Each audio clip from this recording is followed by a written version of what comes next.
আজকে মার্কেটে এসে আমি একদম অবাক হলাম। এসে দেখি পুরো মার্কেট খালি, কোনো ভিড় নাই। অবশ্য আমি দুপুরবেলা আসছি এজন্য হয়তো হতে পারে। একদম নীরব, সন্ধ্যায় হয়তো সন্ধ্যায় বা বিকালে মানুষ আসে। দুপুরবেলা তো আর সবাই বের হয় না, অনেকে রেস্ট করে। আমার প্রয়োজন ছিল এজন্য আমি দুপুরে চলে আসছি।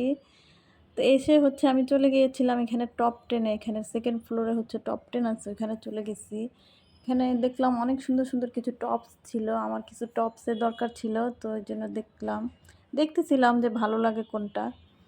তো এদের কালেকশন অনেক সুন্দর, সুন্দর ছিল। কিন্তু আমার কাছে মনে হয় প্রাইসটা একটু বেশি। তো এখান থেকে বের হয়ে দেখি এক আন্টি, হয়তো উনার হয়তো একটু মানসিক সমস্যা আছে। উনি দেখি রাস্তার ভিতরে কানে হাত লাগিয়ে কথা বলছে।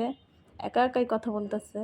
তো এরপর হচ্ছে আমার ফ্রেন্ডের বাসায় চলে যাই। এজন্য আমি হচ্ছে কি ওর বাচ্চার জন্য একটু আইসক্রিম আর হচ্ছে একটু চিপস, চকলেট এগুলো কিনে নিয়েছিলাম। তো সন্ধ্যার সময় বান্ধবীর সাথে আড্ডা দিতে, দিতে ও আবার রান্না শেষ করলো। আমাকে দুপুরে আসার কথা বলছিল। তো আমি আর আসতে পারি নাই। তো ও হচ্ছে এই যে এখানে অনেক কিছু রান্না করছিল। ওর বড় বোন আসছিল। তো খাবারগুলো অনেক মজা ছিল।